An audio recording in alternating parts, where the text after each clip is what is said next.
hadiyalah. Asyhadu an la ilaha illallah wahdahu la syarikalah wa asyhadu anna Muhammadan abduhu wa rasuluh la nabiyya ba'da. Allahumma sholli wa salli ala Muhammad wa ala ali Muhammad amma ba'd. Fa ya ibadallah rahimani wa rahimakumullah, usikum wa nafsi bi taqwallah faqad fazal muttaqun. Wa qala Allahu aidan wa qala Allahu ta'ala fil Qur'anil Karim, a'udzu billahi minasyaitonir rajim, bismillahirrahmanirrahim. Ya ayyuhalladzina amanu ittaqullaha haqqa tuqatih wa la tamutunna illa wa antum muslimun.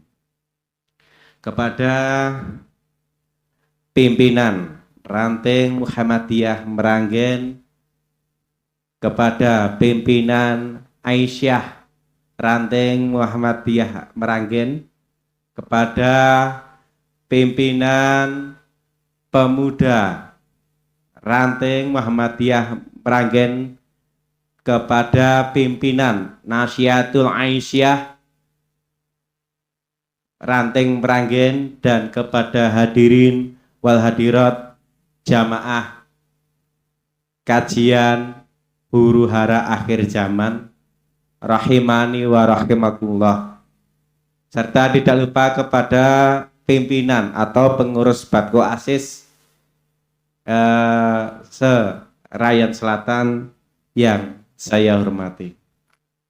Marilah pada kesempatan di sore hari ini tidak lupa, tidak bosan-bosan kita selalu bersyukur kepada Allah Subhanahu wa taala yang telah memberikan kepada kita banyak kenikmatan, sehingga pada kesempatan di sore hari ini kita masih dapat bermuajahah, bertatap muka di Masjid Mahmudin Meranggen ini dengan acara kajian rutin huru hara akhir zaman yang insya Allah akan disampaikan oleh beliau Ustadz Hanif Hardoyo ST. Serta tidak lupa sholawat dan salam semoga terlimpahkan kepada uswah hasanah kita, suri teladan kita, Rasulullah Muhammad sallallahu alaihi wasallam, serta para keluarga, sahabat, sahabiin, tabi'ut tabi'in, hingga kepada kita sekalian yang selalu menanti syafaatnya besok di yaumul akhir. Di sini perkenankan saya menyampaikan susunan acara yang insya Allah akan terselenggara pada kajian di sore hari ini, dan hari ini kajian yang perdana yang diadakan oleh pimpinan ranting pemuda Muhammadiyah dan juga Nasihatul Aisyah, dan bekerja sama dengan Batko Asis yang insya Allah baru perdana sampai berikutnya. Marilah kajian pada sore hari ini kita awali dengan membaca basmalah bersama. Bismillahirrahmanirrahim.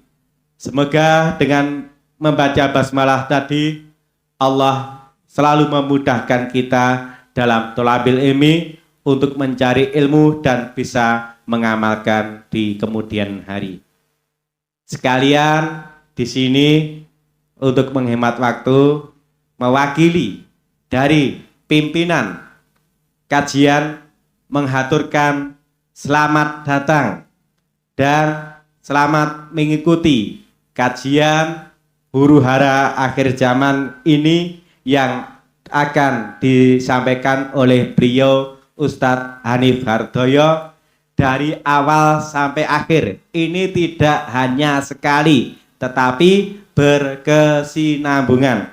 Selamat mengikuti, semoga bermanfaat untuk menambah iman dan takwa kita kepada Allah Subhanahu wa taala.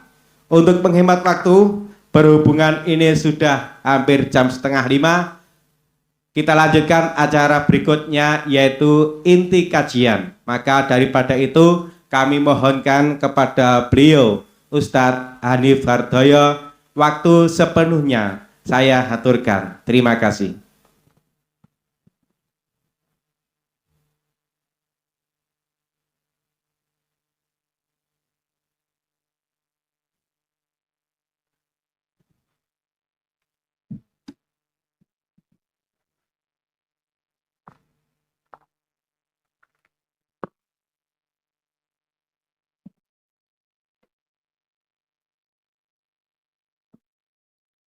Bismillahirrahmanirrahim. Assalamualaikum warahmatullahi wabarakatuh. Alhamdulillah ala ihsanih wa syukrullah ala taufiqi wa amtinani. Asyhadu an la ilaha illallah wahdahu la syarika la ta'ziman li sya'ni. Wa asyhadu anna Muhammadan abduhu wa rasuluhu hadala ridwani. Allahumma shalli alaihi wa ahlihi wa sahbihi wa ikhwani. Teman sekalian, alhamdulillah kita bisa bermajelis untuk pengajian kita di seri awal yang dikemas dari pengajian Ulul Albab, majelis Ulul Albab, dari beberapa elemen, dan kita berharap ini nanti berkembang karena di beberapa tempat itu pengajian itu relatif berkembang ya, di ranting-ranting yang lain pengajian itu berkembang. Di Socokangsi misalnya untuk pengajian keluarga sakinah itu udah angka-angka di atas 150 secara rutin, jadi bahkan lebih, hampir 200-an. Di tempat-tempat lain juga kajian rutin seperti itu. Jadi ini barangkali terobosannya Mas Yun. Semoga nanti kita semuanya bisa berkembang lagi. Teman-teman yang nggak ngaji nanti bisa ikut ngaji biar tambah ilmunya. Baik. Kemudian ini pilihan tema kita adalah tentang akhir zaman. Jadi tema yang barangkali beberapa waktu yang lalu itu terus dibahas oleh beberapa ustadz. Kalau di Indonesia yang terkenal misalnya Ustadz Abu Fatihah, ya, qadarullah, saya pribadi cukup dekat dengan beliau, pernah membersamai beliau dulu ketika nyusun buku Dajjal sudah muncul dari Khorasan, ya, pernah masuk tim beliau untuk persiapan itu dulu. Meskipun udah lama nggak ketemu, cuma mantau terus. Kemudian ada Ustadz siapa itu yang juga selalu bicara tentang akhir zaman, Ustadz Zulkifli, ya. Kemudian Ustadz Rahmat Baikuni dan sebagainya. Hanya saja memang pembahasan tema tentang akhir zaman ini nanti ini urutannya agak panjang karena antum bayangkan Rasulullah SAW sendiri memberikan perhatian khusus tentang tema akhir zaman. Kita tahu dalam Al-Quran sendiri itu sebagian ulama membagi itu jadi 3 bagian. Al-Quran sendiri itu dibagi jadi 3 bagian. Pertama tentang kabar-kabar masa lalu, ya, tentang kaum-kaum masa lalu, tentang awal penciptaan dan sebagainya sampai kaum-kaum masa lalu. Al-Bidayah, dari awalnya seperti apa. Kemudian tentang syariat, hukum, halal haram, itu untuk kita sekarang. Kemudian juga tentang akhirat, dari tentang kubur, kemudian mahsyar, surga, neraka, dan tentunya nanti tanda-tanda ketika terjadi kiamat. Itu dibahas dalam Al-Quran. Jadi porsi untuk pembahasan akhir zaman, akhirat apalagi itu mendapat perhatian yang sangat besar. Ya, makanya bahkan di antara bentuk keimanan kita adalah iman bil yaumil akhir. Dan itu sering Allah tekankan, sering Rasulullah SAW tekankan. Rasulullah sering menghubungkan ya keislaman kita, bahkan amal kita, bahkan akhlak kita itu dihubungkan dengan beriman pada hari akhir. Misalnya mangkana yu'minu bil yaumil, mangkana yu'minu bil billahi wal yaumil akhir, wabil yaumil akhir, kul khairan al yasmut, dan seterusnya. Jadi akhlak saja itu dihubungkan dengan apa? Iman kita pada hari akhir. Nah, dan iman pada hari akhir sering dirangkai dengan iman kepada Allah. Ya. Dan kita lihat pembahasan di hadis-hadis itu lebih banyak pembahasan iman kepada hari akhir dibanding beriman pada malaikat, beriman pada kitab dan sebagainya. Kita tahu. Misalnya antum bayangkan dalam satu hadis itu Rasulullah disifati sejak subuh. Ya. Ada beberapa riwayat tentang itu. Sejak subuh sampai maghrib beliau ceramah, di antaranya isinya adalah menjelaskan tentang kejadian-kejadian yang akan datang sampai rinci. Disifati di situ Rasulullah itu setelah subuh kemudian naik mimbar, ceramah terus tentang al-bidayah, tentang apa? Tentang awal-awal kejadian, terus semua kejadian dalam kehidupan ini. Ya, kabar-kabar besar dalam kehidupan ini. Begitu zuhur Rasulullah SAW itu istirahat untuk sholat zuhur. Tapi setelah sholat zuhur Rasulullah lanjutkan naik mimbar ceramah lagi. Sampai ngasar, begitu juga Rasulullah begitu ngasar istirahat hanya untuk sholat ngasar. Setelah itu dilanjutkan sampai maghrib. Ya, itu disifati Rasulullah bicara sebagaimana kalau Ibnu Katsir punya kitab Al-Bidayah wa Nihayah. Ya. Jadi tentang awal sampai akhir, tentang kejadian-kejadian awal penciptaan sampai nanti akhir, sampai akhirat, sampai manusia masuk surga, manusia masuk neraka. Ini menunjukkan memang perhatian Rasulullah SAW, perhatian Islam terhadap hari akhir itu luar biasa. Misalnya dalam praktek, kita tiap hari kalau mau salam, di sholat, di akhir sholat itu kita disunahkan untuk berdoa berlindung pada fitnah Dajjal. Padahal isu Dajjal itu isu akhir zaman. Dajjal itu kan nanti munculnya di akhir zaman, meskipun sebagian ulama seperti Imam Nutamiyah, kenapa kita disuruh berlindung pada fitnah Dajjal? Fitnah Dajjal yang dimaksud adalah ya semua fitnah berkaitan dengan penyimpangan dari agama itu disebut sebagai fitnah Dajjal. Ya. Makanya kita tiap hari berdoa tentang itu. Nah, dan banyak lagi. Intinya memang perhatian Islam terhadap akhir zaman itu luar biasa. Ya. Baik kita nanti mempelajari atau tidak, itu akan tetap terjadi. Ya. Bahkan sekarang ini, tentang isu akhir zaman, itu menjadi isu untuk melabeli satu kelompok tertentu itu disebut sebagai kelompok fundamentalis, radikal. Kalau dulu misalnya kelompok tertentu yang disifati fundamentalis radikal itu kan misalnya bicara tentang khilafah.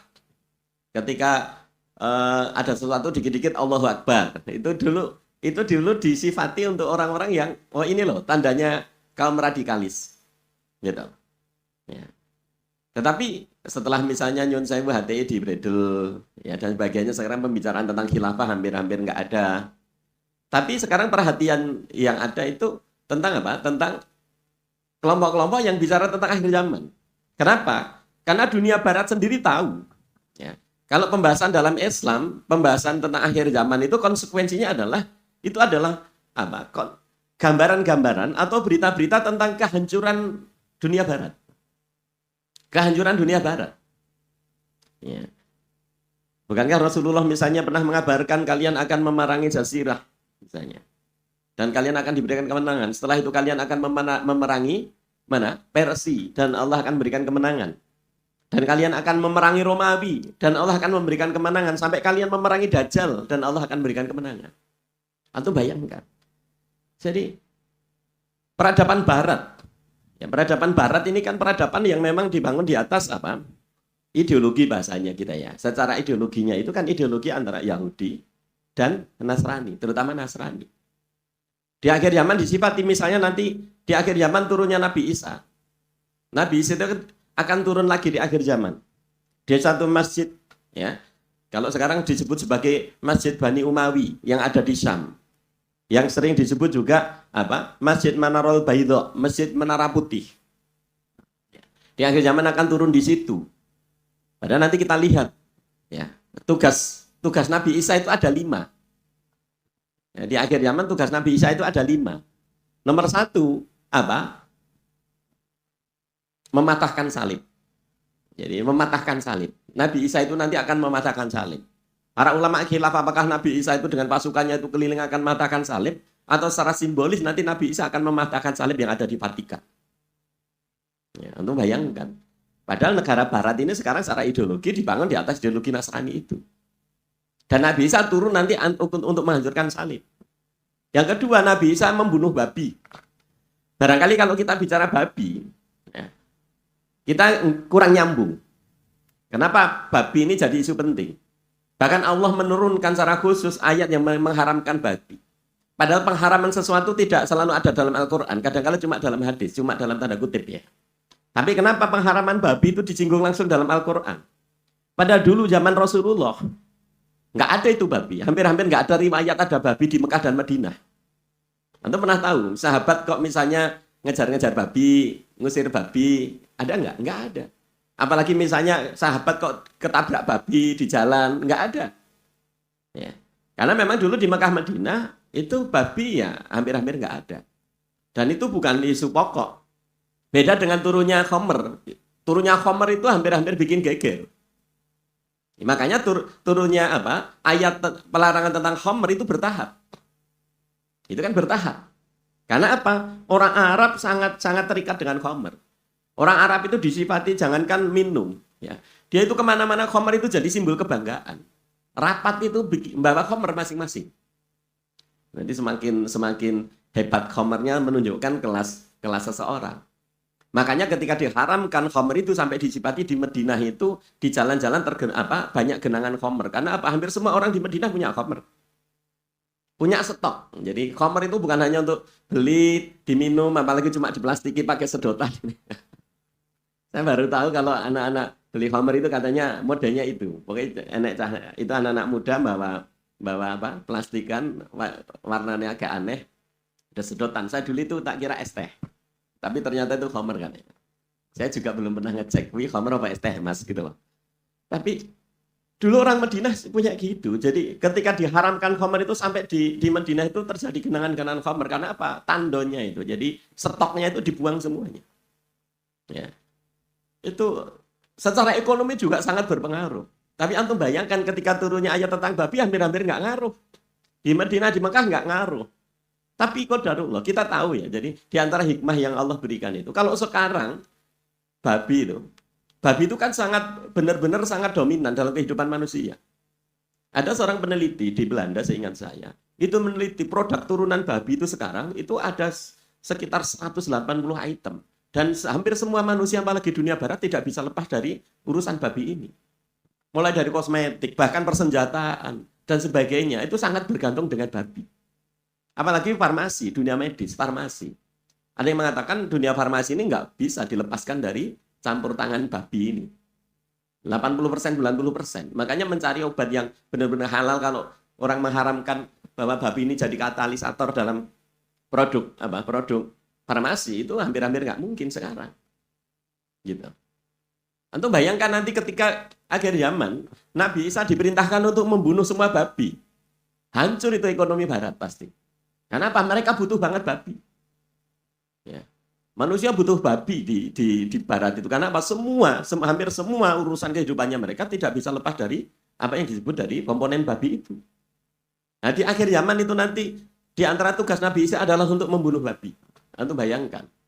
Ini akan bikin geger dunia barat seperti ini. Kita selama ini membaca pengharaman babi di Al-Quran, kita nggak mikir sampai di situ. Gitu, misalnya. Kemudian tugas yang kedua dari Nabi Isa adalah membunuh Dajjal. Kita tahu Dajjal ini adalah pimpinannya Yahudi. Bahkan sebagian ulama itu meyakini Dajjal itu sekarang sudah ada dan dia memberikan advice, memberikan kepemimpinan secara langsung kepada orang-orang Yahudi. Kepada jaringan-jaringan khusus orang-orang Yahudi itu sampai sekarang. Allahu a'lam ya, perkara ini khilaf di kalangan para ulama. Karena Dajjal itu zaman Rasulullah kan sudah ada. Ya kan, Tamim Ad-Dari itu ketemu. Ya, ketemu di satu tempat ketika dia dengan awak kapalnya itu jadi terdampar di satu pulau. Dia ketemu dengan Dajjal dan dia sendiri ngaku bahwa dia Dajjal. Dalam keadaan tangannya dirantai. Ya, dirantai dengan lehernya, kakinya juga dirantai. Tapi dia mengatakan bahwa waktuku sudah dekat. Ya, nanti perkara-perkara gini nanti ada pembacaan sendiri, kita nanti akan urut. Kemudian membunuh Dajjal, antum bayangkan ini pimpinan Yahudi dibunuh oleh Nabi Isa. Ya. Betapa gegernya nanti orang Yahudi tentang perkara ini. Orang Barat sangat khawatir tentang ini. Isu-isu akhir zaman seperti ini, tentang turunnya Nabi Isa saja. Itu baru turunnya Nabi Isa. Karena Nabi Isa nanti menghapuskan jizyah. Itu bayangkan. Ya. Sekarang ini kan kalau Islam itu wujud jadi tamkin, berkuasa. Ya. Itu kan perlakuan terhadap orang kafir, orang-orang non-muslim, itu kan pilihannya ada 3. Masuk Islam kamu selamat. Didakwai disuruh masuk Islam orang kafir itu, maka selamat. Jadi warga seperti kita. Kalau nggak mau, dapat zimmah, dapat jaminan. Ya, maka namanya ahlu zimmah. Dengan syarat apa? Bayar jizyah. Orang-orang kafir tetap boleh di atas kekafirannya, ya, mempraktekkan kekafirannya, ya, menjalankan agama kekafirannya, tapi syaratnya bayar jizyah. Dalam Islam yang tamkin wujud jadi kekuasaan itu sekarang diizinkan. Yang ketiga, kalau nggak mau diperangi, ya itu kalau Islam wujud tamkin, ya jadi berkuasa, ya. Dan ketika nyun sewu, ketika Islam itu berkuasa, bahkan orang-orang ahlu dhimmah itu, orang-orang kafir yang ahlu dhimmah, yang dalam perlindungan jaminan keselamatan oleh pemerintah Islam itu tetap jadi warga kedua. Ya. Makanya kalau jalan diriwayatkan zamannya Umar bin Abdul Aziz itu, kalau jalan itu bukan kanan kiri, tapi tengah pinggir. Yang punya hak jalan di tengah itu orang Islam. Adapun orang kafir kalau jalan harus di pinggir. Jadi kalau ketemu gitu nggak usah ngelakson, orang kafir harus minggir. Ini menunjukkan izahnya Islam. Tapi ini antum jangan coba. Kalau sekarang ya aturannya kanan kiri, antum jangan lewat tengah. Loh, kan saya Islam lewat tengah, ya ditabrak gitu loh. Ini diantara contohnya. Tapi nanti ketika Nabi Isa turun, jizyah ini dihapuskan. Pilihannya hanya dua, masuk Islam atau diperangi. Karena apa? Sudah terbuka semuanya. Kalau sekarang barangkali subhatnya begitu kuat, orang Nasrani masih meyakini ada Nabi Isa itu sebagai Tuhan dan sebagainya, itu sulit dirubah keyakinan itu. Tapi nanti kan sudah terwujud, itu Nabi Isa yang kalian anggap sebagai Tuhan itu sudah wujud di dunia ini, bahkan mematahkan salib. Gitu loh. Maka isu akhir zaman itu sangat mengancam eksistensi dunia barat, maka mereka berusaha mengingkari. Dan kelima, nanti Nabi Isa itu tugasnya adalah untuk menyelamatkan kaum muslimin dari apa? Dari Ya'juj Ma'juj. Bukan untuk memerangi Ya'juj Ma'juj, karena kalau memerangi Ya'juj Ma'juj nggak mungkin. Nabi Isa dan kaum muslimin hanya disuruh untuk menghindar, karena setiap orang yang ketemu Ya'juj Ma'juj pasti dibunuh. Anda bayangkan Ya'juj Ma'juj itu terkurung sejak zamannya Dzulqarnain, dan para ulama berselisih pendapat. Dzulqarnain ini pada masa siapa? Apakah pada masanya Ibrahim? Berarti sudah lama, atau pada zamannya Nabi Nuh dan sebagainya. Ya, Dzulqarnain yang kemudian ada Ya'juj Ma'juj. Kalau kita baca surat Al-Kahfi, kemudian di benteng itu, ya, dibuatkan benteng yang untuk menahan mereka. Yang zaman Rasulullah, yang tiap hari mereka berusaha melubangi benteng itu karena dipanjat nggak bisa, mereka berusaha tiap hari melubangi itu. Yang zaman Rasulullah pernah mengisyaratkan. Sehingga saya Rasulullah menghubungkan antara dua jari ini. Ya'juj Ma'juj sudah berhasil melubangi seperti ini. Allahu a'lam atau begini ya. Gitu. Tapi setiap mereka sore istirahat, itu akan kembali lagi lubang yang mereka buat untuk menjebol benteng itu. Tapi nanti di akhir zaman, qadarullah mereka di antara pemimpin mereka mengatakan dengan kata insya Allah. Ya, karena kita tahu kalimat insya Allah itu li isti'anah. Jadi antum kalau bicara insya Allah jangan sembarangan. Insya Allah itu li isti'anah. Kita ngucap insya Allah itu kita janji sekaligus kita mohon pertolongan Allah untuk menepati janji itu. Kalau sekarang kan orang ngomong insya Allah ini kan kita malah orang gitu ya. Sesok ngaji ya insya Allah kita ratko ngalan kan gitu. Padahal insya Allah ini penting. Benteng yang sulit ditembus aja sejak zaman Dzulqarnain, nanti ketika akhir zaman karena kata-kata insya Allah itu kemudian bisa jadi tembus dan mereka nanti disifati dalam surat Al-Kahfi itu turun dari gunung-gunung. Jumlahnya lebih banyak. Sebagian ulama mengatakan ketika Rasulullah menggambarkan ya 1:1000 itu adalah satu itu umatnya Rasulullah, umatnya Nabi Isa saat itu yang semuanya muslim. Ketika Nabi Isa itu berkuasa semua muslim karena semua Yahudi sudah berhasil dibunuh. Ya. Anda bayangkan Yahudi itu sampai nanti sembunyi di belakang batu, ya, di belakang pohon-pohon. Ya, kemudian batu pun akan berkata, "Ya Abdullah, ya mukmin, ya Abdullah, hada Yahudiyun khalqi." Ini loh ada Yahudi di belakangku. Faktulhu, bunuhlah. Kecuali Ghorqat misalnya. Akhir zaman akan ada kejadian-kejadian begitu. Kalau kita runut, ini menghancurkan peradaban barat. Sekarang siapa yang membayangkan peradaban barat itu bisa dikalahkan? Siapa yang bisa membayangkan? Coba. Kita tahu misalnya. Kalau ada seorang muslim dulu, kasus-kasus dulu ya. Seorang muslim itu ngebom nyun sewu atau membunuh orang kafir, paling kena 50-100 saja sudah geger seluruh dunia. Betul enggak? Tapi kalau barat bunuh orang Islam jumlahnya jutaan. Ya, itu enggak ada orang komplain. Karena apa? Main mereka begitu cantik, mereka kuat dari semua hal. Dari sisi kekuasaan politik dunia sampai penguasaan media, sehingga misalnya dalam kasus dulu ketika mereka memboikot atau mengembargo Irak, itu korban kaum muslimin yang mati itu jutaan. Karena embargo Amerika itu. Mereka membunuh kaum muslimin dengan rencana, dengan plan, dengan begitu cantiknya. Itu nggak ada yang ngerti, nggak ada yang kerasa. Tapi kalau ada orang Islam misalnya nyon sewu di beberapa tempat bikin bikin aksi yang seperti itu. Dulu seperti BTC itu diperselisihkan, itu berapa jumlah yang mati. Sebagian mujahidin membuat aksi nabrakkan pesawat itu, ya. Dan kita yakin dari beberapa data itu memang itu kaum muslimin, bukan bukan rancangan Yahudi sendiri. Karena kan mereka sendiri kan pernah merilis saat itu ya, mulai dari milih orangnya, persiapannya, dan sebagainya. Itu kan ada itu di Manhattan Right itu pernah ada videonya di share dulu, gitu. Tapi itu kan nggak sebanding. Kita membayangkan peradaban Barat itu sekarang benar-benar kuat. Ketika mereka membunuh jutaan itu dianggap wajar. Ini bagian dari peradaban. Tapi ketika pihak-pihak yang melawan Barat itu membalas hanya sekian gelintir orang, itu sudah dianggap kriminal. Begitu kuat dari sisi politik, begitu kuat dari sisi ekonomi. Anda bayangkan sekarang, misalnya tentang dolar. Hampir semua negara itu kan pakai dolar. Betul nggak? Ya, yang pakai pounds kan hanya Uni Eropa, itu pun tetap dikonversi dengan dolar. Semuanya begitu. Bahkan sampai ada pernyataan, nggak mungkin ada calon presiden itu bisa terpilih di satu wilayah, di satu negara, termasuk negara-negara Islam, kecuali sudah direstui oleh Amerika. Makanya jangan heran kalau ada calon presiden pasti deket-deket dan sebagainya itu, karena mereka sedang cari restu itu. Jaringan Yahudi juga luar biasa. Ya. Antum lihat sekarang teknologi siapa yang menguasai?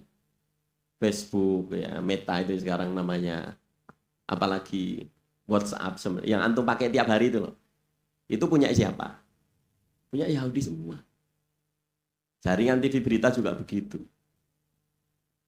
Sekarang bayangnya kan hampir mustahil bisa menghancurkan peradaban Barat. Tetapi kalau kita baca-baca ya, nubuah, ya. Jadi tentang kabar-kabar masa depan, nampak banget Barat itu nanti hancur. Di akhir zaman Islam yang menang. Islam yang eksis. Ya. Islam yang eksis dengan apa? Munculnya Imam Mahdi, dengan turunnya Nabi Isa. Ya. Insya Allah. Makanya dikabarkan oleh Rasulullah, kalian akan memerangi Jazirah dan Allah akan memberikan kemenangan. Jadi Islam nanti memerangi Arab, bahkan antum bayangkan. Antum kebayang nggak? Tapi tanda-tanda itu barangkali ada loh. Karena sekarang misalnya putra mahkota bin Salman itu bahkan katanya ingin merubah undang-undang, termasuk merubah bendera Saudi. Karena bendera Saudi itu dianggap ini ada ciri khas agama. Maka nanti akan dihilangin ciri khas agama itu. Anda bayangkan. Kemudian di Saudi sendiri sudah ada konser-konser musik. Ya, yang hadir ternyata juga banyak. Ya. Kita lihat videonya itu. Ya. Jadi ketika Rasulullah memberikan kabar nanti kalian akan memerangi Jazirah dan Allah akan memberikan kemenangan, kalian setelah itu akan memerangi Persia. Persia itu Iran. Ulama mengatakan kalau bicara Iran berarti ya termasuk Cina, Rusia, kan itu satu jaringan. Dan kalian akan diberikan kemenangan. Antum bayangkan. Sekarang bayangkan merangi Cina misalnya. Nggak usah Iran gitu. Kira-kira kebayang nggak esok menang? Nggak bisa. Ya. Pemilu di Indonesia saja dikendalikan gitu. Antum bayangkan. Baik. Iwan sekalian itu diantaranya. Jadi kenapa tema akhir zaman itu jadi penting? Ya. Bahkan orang Barat saja itu nganggap penting. Orang Barat itu nganggap penting tema-tema ini. Karena apa? Bagi Barat ini ancaman. Ya. Jadi berita-berita itu mereka percaya. Maka kenapa? Allahu a'lam, seingat saya itu ada yang mengabarkan sejak periode tahun 2015 saja itu berapa juta, sekian juta pohon horkot itu ditanam secara sengaja. Pohon horkot yang disebut sebagai pohonnya Yahudi. Karena nanti ini yang akan melindungi orang Yahudi dari apa? Melindungi Yahudi dari kejaran kaum muslimin. Antum bayangkan, mereka percaya tentang itu. Gitu loh. Nah, sayangnya kita ini ya tapi bukan hanya tema ini saja. Kita itu kesimpulan kita itu kurang ngaji sebenarnya. Kita itu kurang ngaji karena nanti banyak hal kalau kita cek keislaman kita itu memang masih minim dari sisi ilmu. Kemarin barangkali di beberapa pengajian saya singgung misalnya tentang apa? Tentang ilmu toharoh saja banyak kita yang belum tahu. Ibu-ibu di belakang barangkali tentang toharoh saja kadang-kadang belum paham. Bagaimana tentang haid, istihadah, nifas dan sebagainya kadang-kadang belum pada ngerti. Tapi kadang-kadang merasa kajian kita kok sudah kebanyakan ya gitu. Jadi antum bayangkan Imam Syafi'i itu kalau ngaji, ini sering saya ingatkan. Ya, Imam Syafi'i itu disifati ngaji itu sehari 9 kali pada guru yang berbeda untuk tema yang berbeda. Kita 9 kali sebulan, saja malah kurang. Gitu. Atau sebagian ulama mensifati, kalau dilihat secara implisit itu sebagian ulama mengatakan sungguh andai saja pengajian itu, majelis ilmu itu sehari 3 kali. Nah, sampai ada yang mengatakan minimal itu 3 kali. Saya ingin membahas tentang ikhlas. Jadi pengen belajar tentang ikhlas itu sehari 3 kali. Besok kalau ngaji lagi tentang bab ikhlas. Itu menunjukkan minimal kalau ngaji itu sehari 3 kali. Gitu. Kalau saya ya lumayan. Maksudnya saya kan ngaji tapi kan saya yang ke dapur menyampaikan. Tapi kan otomatis saya juga baca lebih banyak. Karena untuk materi begini saya ngaji setengah jam atau 1 jam itu saya bisa jadi bacanya 2 jam, 4 jam. Gitu. Saya kadang-kadang hari Ahad begini kan antara 5 sampai 7 tempat. Jadi saya ada, tapi nggak sampai kayak Imam Syafi'i, tapi kan Imam Syafi'i itu hadir. Nek disuruh hadir kita kira-kira peng 5 itu ya ngaruhan. Gitu. Tapi memang kita banyak kurang ngaji. Ya, sebelum bicara tentang akhir zaman, kita kalau mau nyadari kita itu kurang ngaji. Ngaji tentang kepribadian Rasulullah, kebiasaan Rasulullah, yang oleh sebagian ulama itu penting, apalagi tentang sirah. Para salaf dulu itu mengatakan kami mengajari sirah kepada anak-anak kami sebagaimana kami ngajari Al-Quran kepada anak-anak kami. Jadi kami ngajari sirah untuk anak-anak itu seperti kami ngajari Quran. Coba siapa di antara kita yang sudah pernah khatam sirah Nabawi sampai selesai? Yang lengkap loh ya, bukan yang muhtasar. Kalau muhtasar kan banyak itu. Yang ringkesan. Yang lengkap bukan yang ringkesan. Kalau di Muhammadiyah itu ada tokoh namanya Jenderal Sudirman. Dia katakan buku yang paling dia suka itu adalah apa? Kelengkapan sirah. Jadi kelengkapan sirah yang 7 jilid itu loh. Itu Jenderal Sudirman itu paling suka itu. Bahkan kemana-mana dibawa itu kitab itu. Nah kita sirah aja nggak tahu. Apalagi nanti sampai rinci. Seperti apa kebiasaan Rasulullah. Sampai misalnya itu saya nyimpulkan gini. Anak-anak muda, kaum muslim ini terutama yang masih muda, sing rada tua ya itu gitu ya. Tapi terutama anak-anak muda. Kita itu nggak mungkin Islam itu kembali ke jaya lagi. Kecuali apa? Anak-anak muda itu ya benar-benar menghayati Islam, mengamalkan Islam. Mulai dari yang sederhana. Contohnya urusan tidur dan urusan makan. Kesimpulan saya sekarang, generasi muslim, generasi muda kaum muslimin sekarang itu kebanyakan tidur dan kebanyakan makan. Kokean turu karena kokean mangan. Makanya orang menang-menang. Coba rata-rata antum tidur sehari berapa kali? Berapa jam? 8 jam, bahkan sosok jek kurang. Buktinya Jumatan jek turu, pengajian jek ngantuk. Gitu kan? Padahal tidurnya sudah banyak. Kita sejak kecil diajari tidur nggak boleh kurang dari 8 jam. Itu yang cerita siapa? Kalau kita lihat Rasulullah itu tidurnya itu tak hitung nggak sampai 3 jam. Rasulullah habis ngisak tidur, tapi lihat Rasulullah tidurnya ngisaknya jam berapa? Rasulullah dalam satu hadis Jundub bin Samurah, hadis riwayat Muslim, Rasulullah kalau ngisak itu larut malam. Karena hukum asal ngisak itu larut malam. Ngisak dimajukan itu sebagai rukhsah agar kita ringan. Kita ngisak tengah 8 itu diantara bentuk rukhsah itu. Ya, biar kita ringan. Tapi kalau bisa sekali-kali antum jamaah sholat ngisak jam 10 jam 9 lah. Itu kembali ke asal. Asalnya tuh ngisak jam segitu. Gitu. Tapi kita ini masjid sini misalnya ngisaknya dirubah jam 10 kira-kira pada datang enggak? Enggak, sudah baca turu, pilih ngisak nang omah dewi-dewi kan. Tapi setelah itu Rasulullah memang tidur, berarti tidur Rasulullah kira-kira jam 10 atau jam 9 lah kalau misalnya agak maju dikit. Jam 9 atau jam 10 Rasulullah sari. Ya. Jadi, coba, amalan ini siapa yang sudah ngamalkan? Nek jam 9 tak turu. Gur dikon turu loh. Ora dikon perang. Gur dikon turu. Antum nanti jam 9 tidur. Ya apa? Nanti tengah malam bangun seperti Rasulullah tengah malam bangun. Tengah malam itu sekitar jam 11 karena tengah malam itu maghrib sampai ngisya dibagi maghrib sampai subuh dibagi 2. Kalau maghrib jam 6, subuhnya jam 4, berarti tengah malam jam 11. Tidur jam 9, jam 11 bangun. Gimana? Antum nanti. Ini gampang toh, cuma disuruh tidur loh. Syariat tidur ini disuruh tidur. Antum tidak disuruh perang. Tidak disuruh nikah. Yang jomblo-jombloin kalau disuruh nikah masih berat. Gitu kan? Nikah karena urusannya panjang. Mas sabar, lek nikah itu cek mikir. Tapi masa nek dikon tidur, ndak tak mikir. Kan tidur kan tinggal tidur saja. Tapi nanti jam tengah malam bangun, jam 11 bangun. Apa? Sholat malam.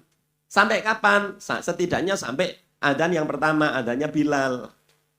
Makanya adzan itu asalnya 2 kali. Antum baca di Riyadhus Shalihin. Ngaji malam Sabtu Riyadhus Shalihin sudah sampai tentang adzan belum? Itu kalau zaman Rasulullah adzannya 2 kali. Asalnya itu adzan itu 2 kali. Gitu. Kalau pengen nyunah. Maka ada adanya Bilal, ada adanya Abdullah bin Maktum. Rasulullah sholat malam sampai adanya Bilal selesai. Begitu adanya Bilal, Rasulullah selesai sholat. Kemudian adanya Bilal selesai, Rasulullah tidur. Tidurnya Rasulullah hanya bersandar. Beda dengan kita, tidurnya niat banget. Kita itu kan tidur niat banget. Gitu kan? Selimutnya nggak cukup 1, insya Allah. Ya. Kita lihat dulu para salaf itu kalau tidur itu nggak begitu niat. Maka kenapa Imam Malik disifati sampai 4 tahun tidak membaca doa mau tidur? Bukan karena Imam Malik nggak hafal. Masa Imam Malik nggak hafal doa mau tidur? Kalau antum barangkali nggak hafal mungkin ada. Karena apa? Karena memang nggak niat tidur. Sibuk dengan ilmu kalau malam. Sibuk dengan amal. Ya. Jadi Rasulullah itu nanti tidur lagi. Kira-kira kalau sekarang jaraknya kan adzan pertama dan adzan kedua itu kira-kira 50 ayat. Kalau baca lancar itu kira-kira 15 sampai 20 menit. Berarti Rasulullah sare sekitar 15 menit. Sampai adanya Abdullah bin Umi Maktum. Rasulullah bangun untuk sholat subuh. Habis itu Rasulullah zikir, Rasulullah sampai waktu suruk baru kemudian nanti mendatangi istri-istrinya. Setelah itu balik lagi untuk ngurusi negara. Ya, untuk ngatur urusan umat. Nanti jelang zuhur Rasulullah tidur lagi, maka Rasulullah wanti-wanti setan itu tidak pernah tidur siang. Itu anjuran, ini anjuran atau bahkan sebagian ulama mengatakan sunnah kita disuruh tidur siang. Tapi tidur siangnya itu ya nggak lama-lama, paling sekitar 15 menit, 30 menit. Nah antum tidurnya 2 jam, orang itu gaya no. Turu wae. Gitu loh. Tapi tidur siang. Kenapa? Orang yang biasa tidur siang nanti malamnya gampang bangun. Gitu. Berarti Rasulullah tidur itu nggak sampai 3 jam. Coba, siapa yang pernah belajar ini? Kita itu terlalu percaya dengan teori-teori yang nggak jelas itu. Tidur Rasul 8 jam. Makan Rasulullah juga nggak punya jadwal makan. Orang Arab itu asalnya jadwal makan 2 kali, siang dan malam. Ya. Maka sering Rasulullah makannya nggak dijadwal. Kalau pagi datang pada istrinya, tanya ada yang bisa dimakan, nggak ada ya Rasulullah. Rasulullah mengatakan kalau gitu aku tak puasa. Coba Pak Ditaroji besok ngendiko. Mi ada singgo sarapan, urung eneng ibi. Urung eneng ibah. Yes nek aku tak poso. Itu. Sesuk ngono kuwi neh. Mi sarapane jam Pak Rung areng ning sawah. Wis tak cepake sungkroku kae lho. Pokoke anggere motor nggo sungkro kok ada wis ketok Pak Ditaroji. Ya. Insyaallah. Ya. Itu kok ada wis ketok Pak Ditaroji kan mesti. Ya Allah. Itu umpamane ditanya nek sarapan rami ora eneng ki, Bah. Seno tak poso. Sesuk neh ngono kuwi. Paling suwe-suwe Pak Ditaroji yo muni. Kowe ki nyambut gawe apa? Kan nyepake sarapan lho. Rasulullah nggak pernah gitu. Setiap Rasulullah nanya ada yang bisa dimakan, nggak ada. Kalau kita aku tak puasa. Ini jadi dalil niat puasa sunnah itu boleh mulai siang. Asal sejak subuh belum makan, belum minum, belum melakukan hal yang batalkan puasa. Ini khusus puasa sunnah. Kalau puasa wajib nggak boleh karena niat harus sebelum subuh. Gitu. Itu bayangkan itu. Jadi Rasulullah itu nggak ada jadwal makan. Para sahabat itu biasa lapar. Meskipun kadang-kala kenyang, boleh. Maka ada riwayat dari Abu Hurairah, dia minum susu sampai kenyang. Tapi jarang-jarang sampai kenyang itu. Rata-rata makannya 2 kali, yang dimakan itu enggak patokan. Bisa jadi hanya cuma minum susu sudah dianggap makan kalau orang Arab. Beda dengan kita. Pisang gorengnya selimo barang ngomongnya rung sarapan. Gitu kan? Kita ini. Pokoknya belum nasi itu belum sarapan. Padahal udah nyun sewu kopi sak gelas, pisang goreng 5 itu. Wis sarapan rung, jan bles rung mangan opo-opo. Masalah. Coba. Beda memang. Kita ada sarapan, makan pagi, makan siang, makan malam. Nanti mau tidur cek gawe Indomie. Itu kan jadi kokian mangan gitu loh. Dan para sahabat itu kalau makan, itu kebiasaan seperti diajarkan Rasulullah. Apa? Sepertiga untuk makanan, sepertiga untuk minuman, sepertiga untuk udara. Jadi jarang sampai gelegean. Karena gelegean itu tandanya sudah overload, sudah penuh. Diiseni terus, jadi gelegean. Kita nek rung gelegean, rung mandek. Gitu loh. Makanya makan terlalu banyak itu nggak baik. Sampai disifati tidak ada bejana yang paling bahaya untuk diisi sampai penuh kecuali lambung. Lambung ini kalau diisi penuh, itu orangnya jadi pemalas. Makanya jangan heran ada orang itu, kalau kebiasaan kenyang, itu orang biasa kenyang, itu kalau lapar lemes. Nanti kalau kenyang, ngantuk. Antum pilihannya jetopo kuwi. Nek ngeleh lemes, nek warek ngantuk. Antum bayangkan, nek generasi muda kayak gitu, menangnya kapan? Paling ya menangnya guru teriak Allahu Akbar. Nggak merubah apa-apa dari sisi apa. Karena kalau didepit urusan ya akhirnya ya guru ngantuk karo lemes kuwi mau. Gimana?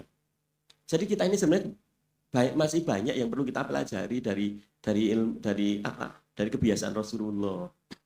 Agama ini kan praktek ya sekalian. Apalagi tentang isu-isu hari akhir. Padahal para ulama itu misalnya mensifati sekarang ini ya tentang tanda-tanda kiamat yang kecil. Kan sebenarnya ulama milah itu. Tanda kiamat itu ada kecil, ada apa? Ada wusto, ada pertengahan, nanti jadi perantara.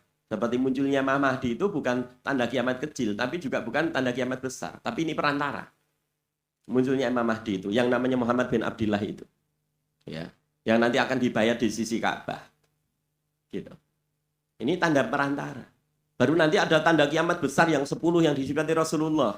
Yang disifati juga oleh Rasulullah nanti begitu muncul satu, itu seperti kalau biji tasbih itu digunting talinya, langsung meluncur. Begitu muncul Dajjal, nanti ada turun Nabi Isa, terus nanti turun Ya'juj Ma'juj, nanti ada longsor di barat, longsor di Jazirah, ada longsor di timur. Terus begitu nanti sampai sampai matahari terbit dari barat. Itu nanti cepat banget. Seperti apa? Rasulullah mensifati seperti ini. Biji tasbih yang kita gunting talinya itu loh, langsung melorot satu cepat seperti itu. Nah, adapun tanda-tanda kiamat kecil menurut sebagian ulama, sekarang ini sudah mayoritas sudah wujud. Saya kasih contoh. Ya. Di antara yang disifati min asratis sa'ah, tanda-tanda kiamat kecil itu dalam satu hadis, bahkan ini hadis Umar bin Khattab itu, hadis Jibril itu ya. Hadis Jibril yang diriwayatkan oleh Umar bin Khattab itu. Itu disifati misalnya nanti ada orang melahirkan, ada budak melahirkan tuanya. Sebagian ulama mengatakan, ya, menguatkan pendapat budak melahirkan tuanya ini adalah nanti banyaknya anak-anak durhaka. Banyaknya anak-anak durhaka. Sekarang banyak enggak anak-anak durhaka? Banyak. Ya. Jadi kalau anak durhaka itu disuruh ibunya, cukup seorang anak itu disuruh ibunya kemudian bilang, nek bahasane halus ngeriyen Bu, itu sudah termasuk durhaka loh. Cek ngegame Bu, nah boleh gitu kan? Itu durhaka. Yang lebih dari itu sekarang banyak banget. Ya, antum lihat itu. Kalau yang ngaji insya Allah nggak durhaka, karena tahu dosa durhaka itu dosa besar. Gitu loh. Jadi fenomena tentang budak yang melahirkan tuanya, ini banyak sekarang. Sudah wujud. Kemudian Rasulullah mensifati ada orang nggak sandalan, pakaiannya nggak lengkap, ibaratnya sekarang kolorantok gitu ya. Tapi kemudian berlomba dalam urusan bangunan, tinggi-tinggian bangunan. Di kampung-kampung sekarang rumah ditinggikan, banyak nggak seperti itu? Banyak banget. Wong ini yang ras randalan yang omahe dhuwur banget. Banyak itu. Gitu loh. Belum lagi nanti yang lain banyak banget.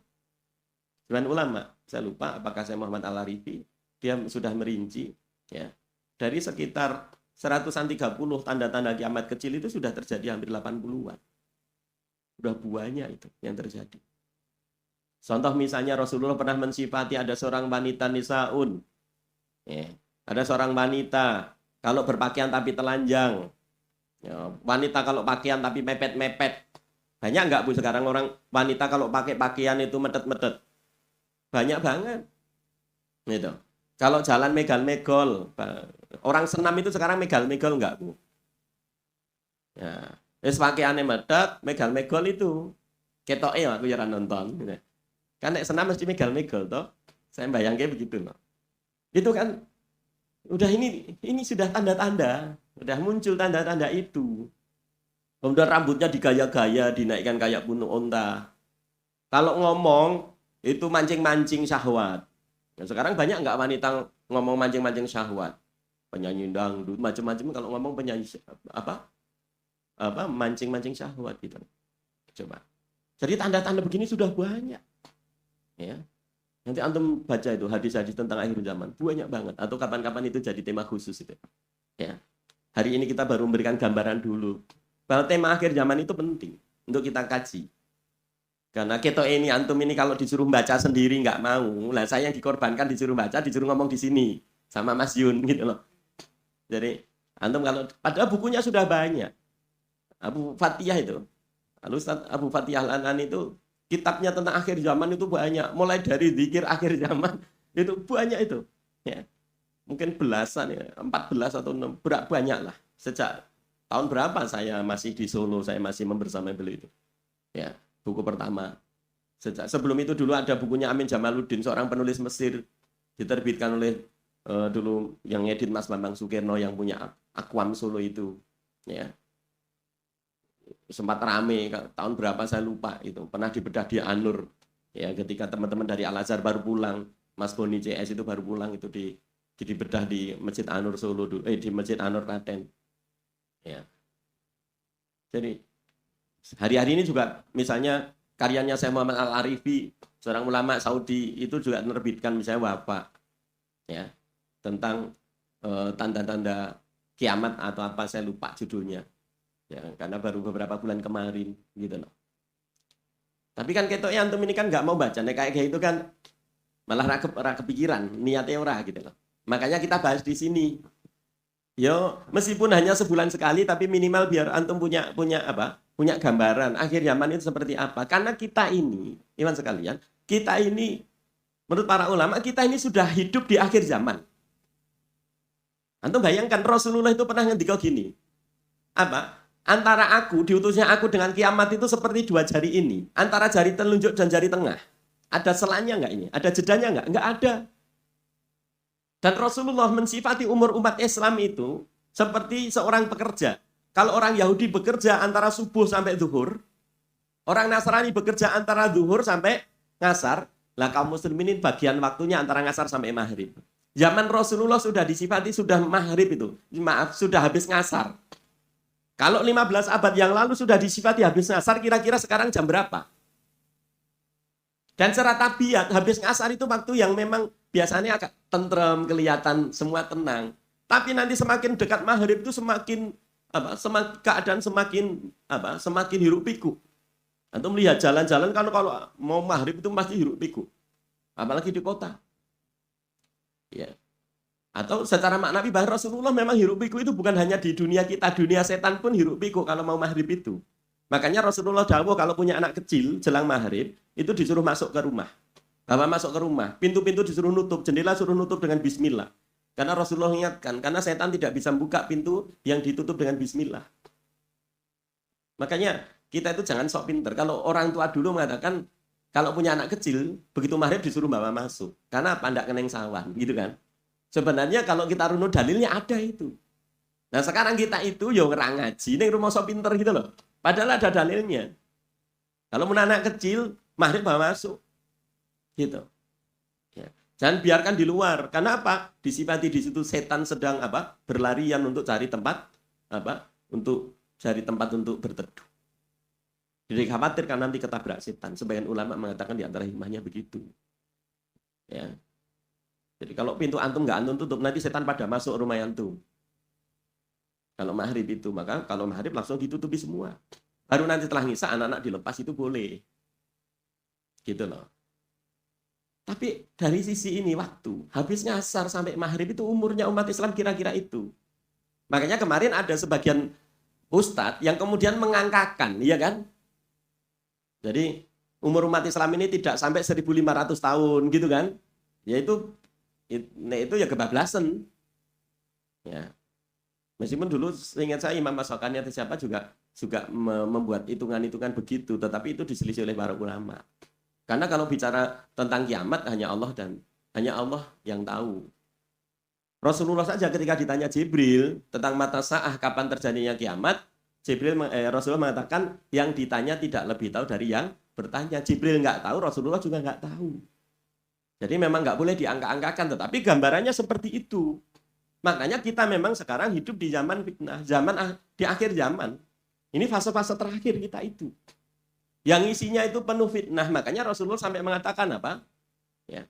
Fitnah itu kan kalau apa? Rasulullah kan mensifati fitnah yang paling besar itu nanti ada 3. Yang sebagian sudah jalan, sekarang bahkan semua sudah jalan. Apa? Yang pertama fitnatul akhlas.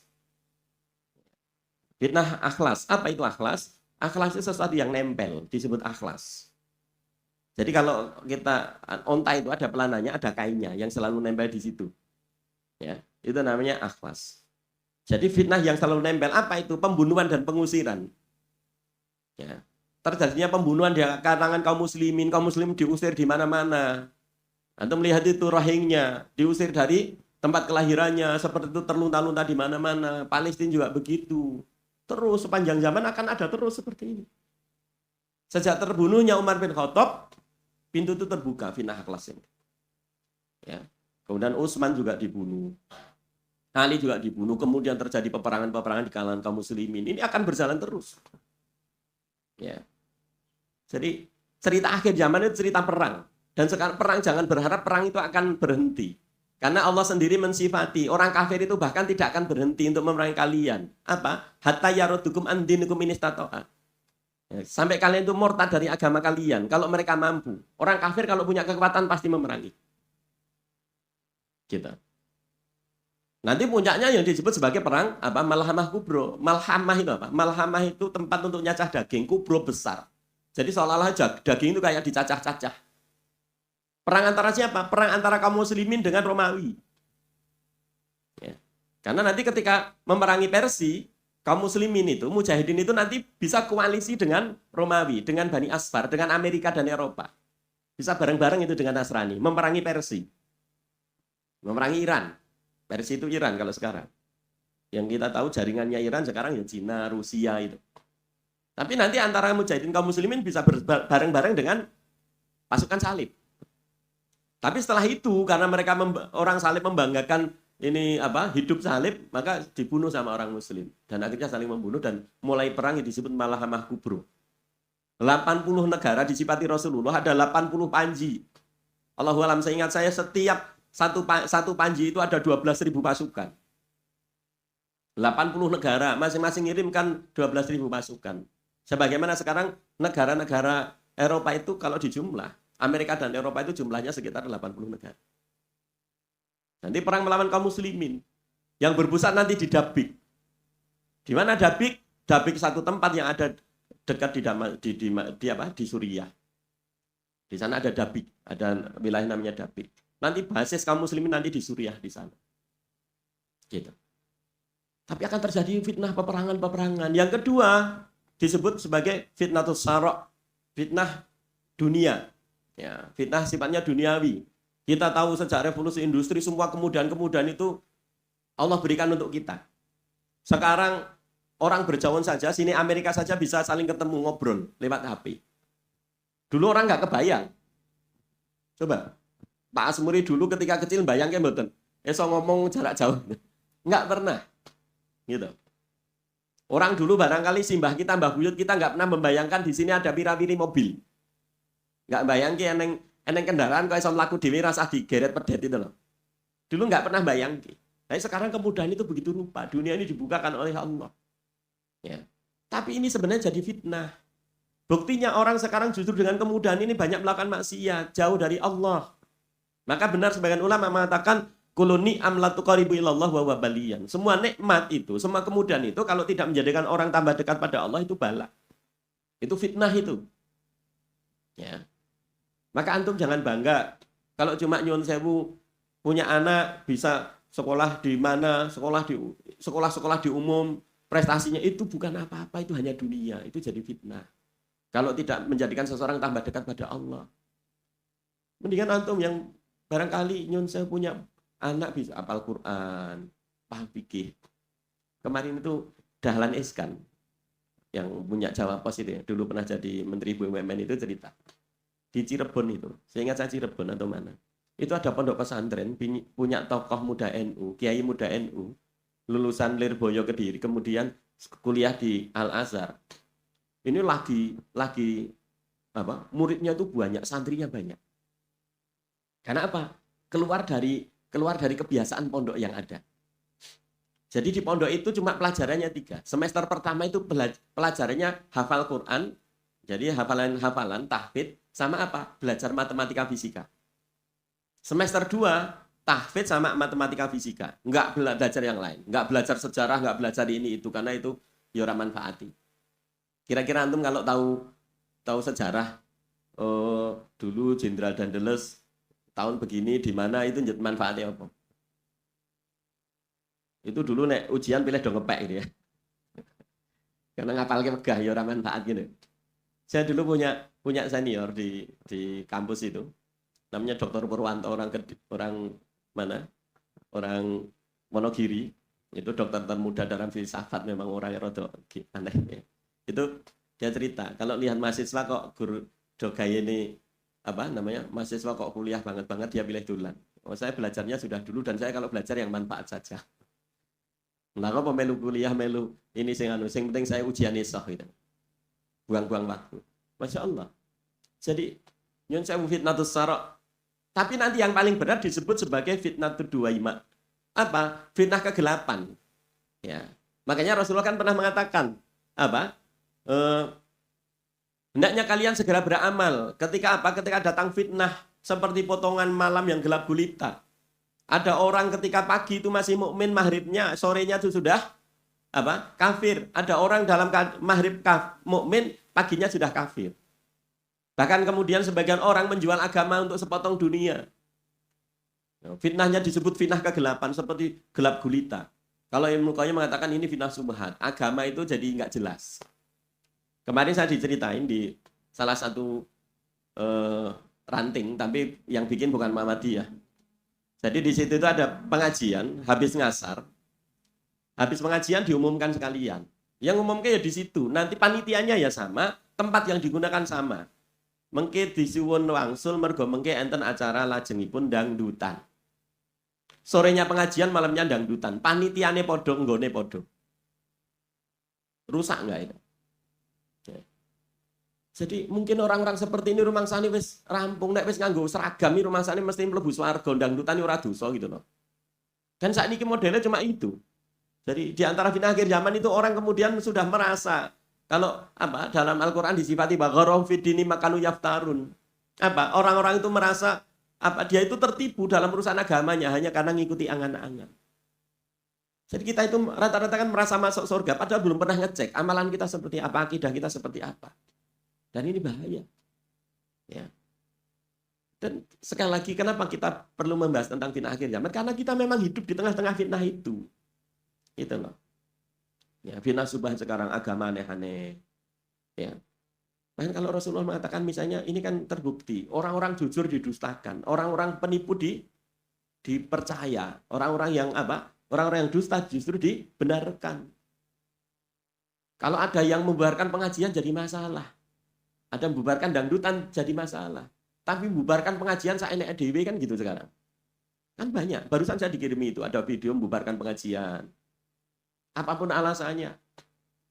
Katanya ini karena lagi musim pandemi, gitu kan? Ada pengajian dibubarkan, tapi dangdutan, urusan apa konser musik nggak dibubarkan. Kalau ada seorang tokoh agama, dia juga nggak menghendaki, ya, itu murid-muridnya, santri-santrinya atau pendukungnya itu datang uyu-uyuan, akhirnya ini dipenjara. Katanya 6 tahun atau berapa tahun kan gitu. Tapi kalau ada penguasa ngumpulkan lebih banyak orang hanya dengan dalih bagi-bagi kaos, itu nggak ada masalah. Ini kan tanda-tanda fitnah seperti ini. Kita benar-benar hidup dalam fitnah, gitu loh. Makanya kita perlu membahas tema ini. Nah, karena antum kita ini disuruh baca juga nggak mau, baca sendiri kita ya telaten. Saya yang diminta Mas Yuni untuk apa? Untuk saya yang disuruh belajar nyampaikan ke antum gitu loh. Nggak apa-apa, nanti kita bahas. Meskipun hanya sebulan sekali. Itu aja dulu, ini sebagai pengantar. Nanti biar ada tanya jawab, ya. Tentang perkara ini atau nanti perkara-perkara yang lebih lanjut. Monggo, biar kita lebih lebih terbuka wawasan kita tentang huru hara akhir zaman ini. Ya. Intinya kita hidup hidup di dunia fitnah akhir zaman dan kiamat itu sudah sangat dekat. Kiamat itu sudah sangat dekat, begitulah. Ya. Baik, begitu. Ini karena moderatornya lagi muta-mutu, ini langsung saja kita barangkali ada yang mau ditanyakan, saya persilahkan. Dari ibu-ibu monggo, dari mas-mas, bapak-bapak saya persilahkan, monggo. Bisa langsung atau lewat ditulis atau monggo, saya persilahkan. Gitu, Mas Yun. Sudah belum yang mutu-mutu? Gitu ya, silahkan.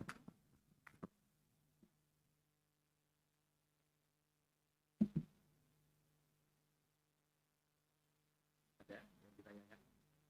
Nggak ada.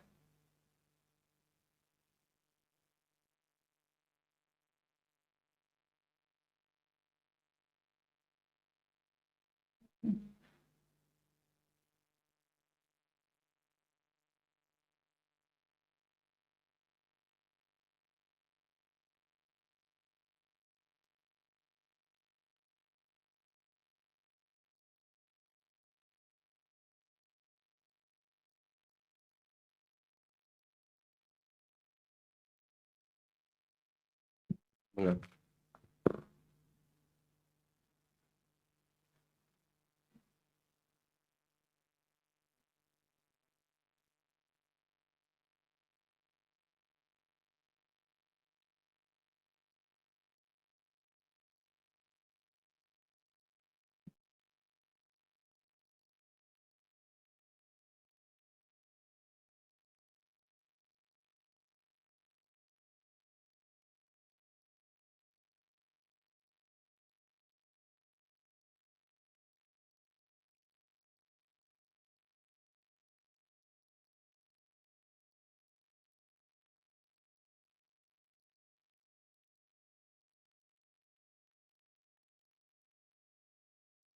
Baik, nah sekalian, dulu di kalangan agama-agama yang lain itu mengenal itu. Untuk melakukan zikir dan sebagainya menurut keyakinan mereka itu menggunakan seperti itu. Ya, kita tahu misalnya eh, orang-orang Hindu, orang-orang Buddha atau orang agama-agama yang ada di sekitar Arab itu sudah menggunakan hal seperti itu, gitu. Makanya sebagian ulama yang ditanya tentang hukum menggunakan tasbih itu ada yang kalau yang melarang itu karena tasabuh dengan orang-orang musyrik, gitu. Jadi kita tidak boleh menggunakan tasbih karena dihukumi tasabuh, tiru-tiru sama orang-orang musyrik. Tapi ada yang mengatakan nggak apa-apa, itu hanya sarana saja. Ya, tetapi kita tidak melihat memang para sahabat dulu menggunakan seperti itu. Nah sekarang kan nggak hanya tasbih, sekarang malah ada yang cetetan itu ya. Kalau zikir kita pakai cetetan untuk memudahkan gitu. Kalau Rasulullah hitungnya dengan jari. Bahkan saya pernah mendapat satu riwayat Rasulullah dengan jari itu bukan begini diratakan, tapi hanya jari ini. Ya, jadi hanya jari ini. Hanya Allahu alam ya, seingat saya begitu. Tetapi para ulama mengatakan ini perkara longgar. Ya. Mau pakai tasbih ya. Kalau ngikuti pendapat ini yang longgar ya boleh, tapi menurut pendapat yang hati-hati ini termasuk tasawuf. Kalau saya nggak pakai memang. Lebih baik pakai jari, kita hitung syukur bisa pas, kalau enggak juga enggak apa-apa. Jadi antum kalau misalnya zikir ke 33 kali ngitungnya kurang satu atau kelebihan satu itu ya enggak apa-apa. Yang penting antum sudah berusaha ngitung sampai 33 kali gitu loh. Nah, kalau dengan jari kan sosok memang enggak bisa pas. Sudah berusaha pas tapi sosok kelewatan. Itu enggak masalah gitu loh. Gitu ya. Baik. Yang lainnya monggo. Kunci ilmu itu seperti gudang. Dan di antara untuk membuka itu adalah dengan bertanya. Ya, bertanya. Makanya kita sisakan waktu agar antum bisa apa? Kita bisa tanya jawab. Biar cepat dapat ilmu, gitu loh. Kalau dari sisi penjelasan kan nanti nggak banyak. Kita paling hanya apa? Beberapa poin. Tapi kalau antum bisa bertanya, nanti antum bisa dapat lebih banyak. Gitu. Ibu-ibu ada yang ditanyakan?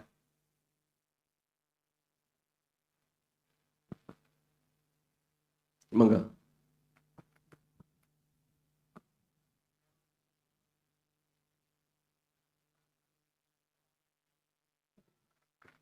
Dalilnya begitu. Jadi tenang saja, hari ini insya Allah belum kiamat. Karena kiamatnya nanti hari Jumat. Gitu. Jadi kemungkinan Jumat. Tapi Jumatnya kapan? Ya. Jadi kalau antum tanya, hari ini kemungkinan kiamat enggak? Ya enggak, hari ini masih hari Ahad. Sebentar lagi hari Senin. Nah, jadi minimal masih 5 hari lagi lah. Gitu. Minimal. Tapi para ulama mengatakan tanda-tanda itu, tanda-tanda tentang kiamat besar belum ada yang muncul. Imam Mahdi saja belum muncul. Belum ada perang besar. Ya, meskipun tanda-tanda pengelompokan dunia itu sekarang sudah mulai kelihatan. Kalau Iran ya bareng Cina, bareng Rusia gitu kan. Mulai ada kelompok-kelompok begitu. Ya. Makanya ini ada krisis di Ukraina dan sebagainya, ini kan dalam rangka konsolidasi itu. Ya. Kemudian dunia Arab sendiri juga sudah mulai menampakkan, meskipun ya Allahu alam kita nggak bisa memastikan. Ya. Sekarang ada perubahan-perubahan besar. Karena dulu ketika Raja Abdullah, kemudian sebelum digantikan Raja Salman itu juga, dulu antum bayangkan di Saudi itu sekedar ada ulama ketika sholat id atau sholat Jumat, saya ingat saya sholat id, itu mendoakan kehancuran Amerika, itu langsung ditangkap masuk penjara. Tapi begitu rajanya ganti Raja Salman sekarang bebas, nggak ada masalah hal seperti itu. Makanya ketika siapa itu? Donald Trump itu berkunjung di Arab, ya lagi ada acara, itu begitu terdengar adzan langsung ditinggal sama Raja Salman. Jadi Raja Salman ini karena umur 10 tahun sudah hafal Quran. Dan orang nggak mengira kalau dia jadi raja sebenarnya. Tapi dengan sistem yang ada akhirnya dia yang jadi raja. Tapi yang jadi masalah menurut sebagian pengamat ini putranya yang sekarang, putra mahkota sekarang. Ya. Jadi ini sangat dekat dengan Amerika, punya klub sepak bola namanya Newcastle United, ya di macam-macam itu. Ya. Dulu nggak kepikiran itu penguasa Arab kok duwe klub sepak bola. Di Arab kemudian ada konser musik. Ya, orang pakaiannya nggak karu-karuan di sana. Jadi bagi kita kan aneh hal seperti itu. Tapi sekarang mulai ada seperti itu. Maka barangkali tanda-tanda Rasulullah pernah mengatakan kalian nanti akan memerangi jazirah itu ya. Dulu kan kita nggak kebayang masuk Arab kok diperangi itu loh. Masuk Islam kok merangi Arab, padahal Arab sebagai simbol Islam misalnya. Kemudian nanti tentang Turki. Antum sekarang bayangnya Turki kayak apa? Turki itu kan seolah sekarang jadi simbol. Ya.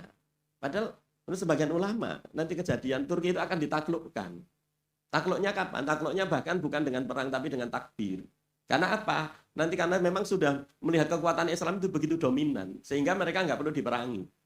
Tapi kan antum nggak membayangkan sekarang kalau Turki itu bertentangan dengan Islam. Sekarang Turki itu sebagai negara yang paling peduli Islam kan secara luaran kan begitu. Tapi nanti akan kejadian-kejadian seperti itu. Banyak keajaiban. Imam Mahdi itu, ya awalnya orang nggak tahu itu Imam Mahdi. Ya. Tapi kemudian ini sebagian ulama mengatakan ini adalah seorang tolab saja, seorang mahasiswa, seorang yang belajar ilmu. Gitu. Tapi kemudian orang melihat tanda-tandanya. Maka ada sekian ulama tidak disepakati untuk bertemu, kemudian membayar dia. Awalnya dia nggak mau. Tapi karena dipaksa dia mau. Ya. Dipaksa karena dia mau. Dan Allah memperbaiki keadaannya dalam satu malam. Jadi dia jadi ahli dalam semua hal. Ahli politik, ahli macam-macam. Sekarang kan nggak ada tokoh yang pintar begitu. Orang pintar politik belum tentu pintar ekonomi. Orang pintar ekonomi belum tentu pintar tentang strategi perang. Nah Imam Mahdi itu nanti dalam satu malam, ada yang mengatakan diperbaiki semua keadaannya begitu. Tapi ada yang mengatakan dari sisi keterkenalannya. Ya. Jadi sebelumnya belum dikenal, tapi satu malam itu besok langsung seluruh dunia kenal. Dulu ini nggak kebayang, sekarang mungkin. Dalam satu malam jadi viral, gitu kan. Gitu. Ya. Kemudian nanti di akhir zaman itu, Menurut pendapat yang kuat nanti semua itu sudah kembali ke zaman dulu lagi. Sudah perang itu bukan lagi dengan pesawat, dengan bom, dengan ini, tapi dengan alat-alat yang apa adanya lagi. Dengan panah, dengan pedang, dengan tombak. Karena apa? Teknologi sudah macet nanti. Ada yang bisa menjelaskan kenapa nanti teknologi ini semua sudah macet? Nggak ada, sudah nggak bisa. Karena diawali dengan pabrik-pabrik yang tutup. Pabrik-pabrik tutup dengan apa? Karena jatuhnya ekonomi. Jatuhnya ekonomi karena apa? Karena nanti sebelum munculnya Dajjal itu, kalau nggak salah, kalau itu 2 tahun atau 4 tahun itu sama sekali tidak tumbuh-tumbuhan yang bisa menghasilkan makanan. Sama sekali nggak ada. Sehingga perusahaan-perusahaan yang basisnya itu untuk membangun apa? Untuk menghasilkan produk makanan ini macet semua. Dan kalau perusahaan macet nggak bisa store bank. Ya, karena perusahaan itu semua terikat dengan apa? Sistem keuangan yang sifatnya ribawi begitu. Nggak store banknya yang macet. Akhirnya nanti perusahaan-perusahaan yang lain juga online, kolaps semuanya. Akhirnya teknologi nggak berjalan semuanya. Ada yang bisa menjelaskan seperti itu. Ya. Makanya kenapa kita diperintahkan untuk belajar mana, gitu kan? Sampai dikatakan innamal quwata ar-ramyu, sungguhnya kekuatannya adalah memanah. Ketika menjelaskan apa wa idullah mastata'tum min quwwah. Makanya sebagian ulama itu menekankan belajar manah sama berkuda. Karena dalam ayat itu disebutkan 2 itu. Apa? Disebutkan wa idullah mastata'tum min quwwah wa min diribatil khair. Turhibuna adullahi wa aduwakum. Ya. Hendaknya kalian mempersiapkan dari kekuatan-kekuatan dan kuda-kuda yang tertambat. Untuk apa? Untuk membuat takut musuh-musuh Allah dan musuh-musuh kalian. Apa itu kekuatan? Memanah. Dan kuda sudah disebutkan secara khusus. Gitu loh. Ya, karena nanti di akhir zaman kembali ke situ lagi. Meskipun ada yang mengatakan, ya ini nggak masuk akal, kok iso. Tapi perubahan zaman ini kan begitu cepat. Sebagaimana ketika teknologi itu terbentuk juga begitu cepat. Dulu nggak kepikir, saya zaman kuliah itu HP-nya gede-gede ngono. Sekarang HP-nya sudah kayak begini. HP sekarang dengan laptop, HP saya ini dengan laptop saya, teknologinya tinggian HP saya. Ini RAM-nya kalau nggak salah 6 atau berapa. Laptop saya RAM-nya baru 4. Jadi lebih apa? Lebih canggih ini gitu loh. Ya. Dulu ini nggak kebayang, sama nanti juga begitu. Nanti kebalikannya, ketika hancur itu begitu cepat. Orang nggak ngira, kok iso yo? Gitu loh. Jadi jangan dibayangkan sesuatu yang ada ini, kan sesuatu yang belum ada jadi ada, secara teknologi bisa wujud begitu cepat. Kira-kira hancurnya lebih mudah mana? Musnahnya dengan wujudnya. Lebih mudah musnahnya. Gitu loh. Jadi jangan dikira nanti teknologi ini nggak bisa hancur. Bisa hancur, musnah begitu rupa. Jadi nanti perangnya pakai kuda lagi. Pakai apa? Pedang lagi, pakai panah lagi. Di akhir zaman begitu. Ini menurut pendapat sebagian ulama. Allahu a'lam. Ya, gitu. Satu lagi barangkali masih ada. Maghribnya jam 6 lebih. Monggo.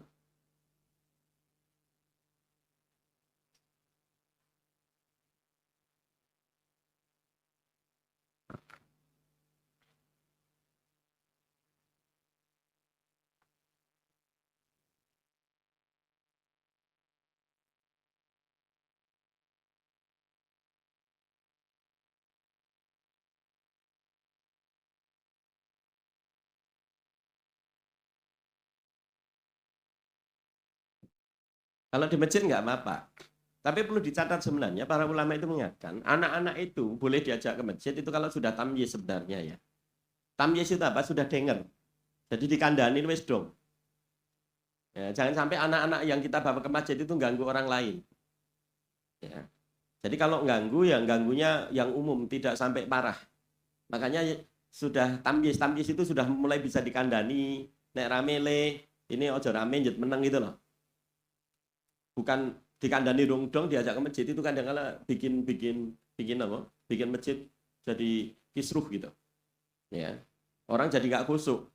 Dan orang yang nggak dewasa cara berpikirnya nanti jadi apa? Jadi membenci. Kalau kita yang sudah ngaji gini kan kita setel kendo. Jadi kasus anak-anak itu orang tuanya tanggung jawab, tapi jamaah juga nggak perlu terlalu sensitif, nggak perlu baperan, gitu loh. Jadi ya ora apa-apa, sing penting wong tuane wis ngandani. Ning kok anake ngeyel dolanan terus, ya kita maklum. Gitu loh. Itu di situ tengah-tengah. Sing repot itu orang tuanya ora peduli, jamaah yang lainnya sensitif, bubar kalau begitu. No padu soal cah cilik-cilik. Nyengeni cah cilik-cilik gitu loh. Nah, ini enggak benar. Tetapi sekali lagi itu boleh kalau di masjid enggak apa-apa, diajak aja ke masjid. Karena itu kekhususan. Gitu. Kekhususan di masjid kan aman. Ya. Dalam sebagian riwayat masjid itu juga di situ ada dhimah, ada jaminan dari Allah. Maka kemarin misalnya ketika terjadi pandemi dan sebagainya itu masjid itu tempat aman sebenarnya menurut sebagian ulama. Gitu. Tapi selama ini malah justru masjid yang dicurigai terus. Padahal masjid adalah tempat paling aman. Antum bayangkan Rasulullah itu kan ngendika kalau ada orang berkumpul di masjid ya, kemudian membahas ilmu Al-Qur'an dan sebagainya, itu bahkan apa? Diliputi malaikat. Kemudian turun di situ turun sakinah, turun rahmat. Bahkan Allah menyebut-nyebut membangga-banggakan orang ini di kalangan makhluk-makhluk yang ada di sekitar Allah, yakni para malaikat. Lalu bayangkan, itu kan menunjukkan jaminan. Allah saja membanggakan. Maksud orang jadi terancam dengan macam-macam. Meskipun ya kita tetap nyun sewu secara qadari, isiah qadariyah kita tetap pakai protokol itu boleh. Yang nggak boleh nutup wajah itu ketika sholat itu dalam keadaan normal. Tetapi dengan sebab tertentu karena hukum itu yadzuru ma'ilatihi, hukum itu melihat sebabnya. Kalau ada sebabnya boleh kita sholat kemudian kita tutup karena sedang ada sebab. Antum kemungkinan lagi kena Omikron misalnya. Sekarang apa namanya Omikron atau Omikron. Antum merasa ada gejala-gejala itu yang menurut di beberapa berita itu gejalanya ya kayak flu tapi kok lungrah banget, pegel-pegel ya. Kemudian biasanya kalau orang flu itu minum obat yang di pasaran itu sembuh kok nggak sembuh-sembuh. Kemudian di tenggorokan ini sakit. Nah, itu kemungkinan tanda Omikron menurut para pakarnya. Hati-hati. Gitu. Nah, kalau begitu berarti antum ya bukan untuk antum sendiri tapi untuk orang lain biar orang lain nggak ketularan gitu loh. Itu caranya, antum pakai masker. Niatnya untuk apa? Kan dalam Islam ini Rasulullah mengatakan la darara wala dirara. Tidak boleh membahayakan diri sendiri dan orang lain. Nah, kita pakai kaidah itu. Gitu. Makanya tadi kalau ada anak-anak diajak masjid nggak apa-apa, Bu. Khusus itu ke masjid. Tapi anak-anak dijak ke mall, anak-anak malah begitu maghrib jak metu, jangan. Ya. Karena di situ nggak ada jaminan apa-apa, apalagi mall. Apalagi kalau jenengan ngersake pengen dahar bakso bareng sak keluarga nanti habis ngisak, jangan habis maghrib. Nah, sosok malah yuk bar maghrib metu. Jalan-jalan, malam mingguan. Nah, jangan. Ya, apalagi ngajak anak-anak. Gitu loh. Ini antum yang sudah punya anak, yang belum punya anak nanti ilmunya kapan-kapan kalau sudah punya anak. Wong istri saja belum punya. Gitu ya. Tapi yang sekalian, semoga pembahasan kita ini sebagai pengantar dulu. Ini bermanfaat. Nanti saya akan bicara dengan Mas Yun atau dengan panitia secara pengurutan temanya nanti seperti apa. Ya. Karena nanti akan kita bahas bukan hanya sampai nanti Dajjal, kemudian tentang munculnya hewan yang bisa bicara, kemudian nanti ada angin halus yang bertiup dari Yaman dan sebagainya, bukan hanya itu, tapi bahkan nanti kita akan bicara tentang sampai surga dan neraka. Ya, karena iman bil yaumil akhir itu adalah intinya nanti sampai surga dan neraka. Kita akan bicara tentang itu. Gitu ya. Demikian semoga bermanfaat. Saya kembalikan pada Mas Sabar. Assalamualaikum warahmatullahi wabarakatuh.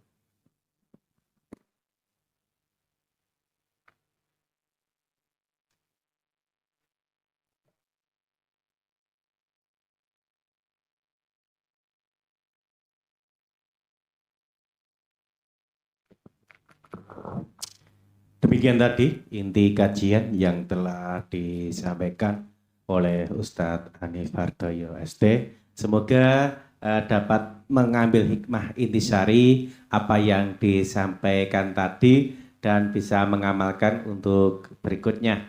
Jangan lupa ini kajian diadakan setiap bulan sekali, insya Allah. Oh ya, setiap pekan pertama gitu, atau minggu pertama nanti tempat tetap di sini, yaitu melanjutkan tentang huru hara akhir zaman. Ini berhubung baru yang perdana, nanti insya Allah lebih lebih intan lagi. Mungkin sekian yang dapat saya sampaikan dari awal sampai akhir. Bila ada kurang dan lebihnya mohon diridhokan. Marilah kita tutup kajian pada sore hari ini dengan doa kafaratul majlis bersama. Subhanakallahumma wa bihamdika asyhadu an la ilaha illa anta astaghfiruka wa atubu ilaik. Sekian dari saya. Fastabiqul khairat. Assalamualaikum warahmatullahi wabarakatuh.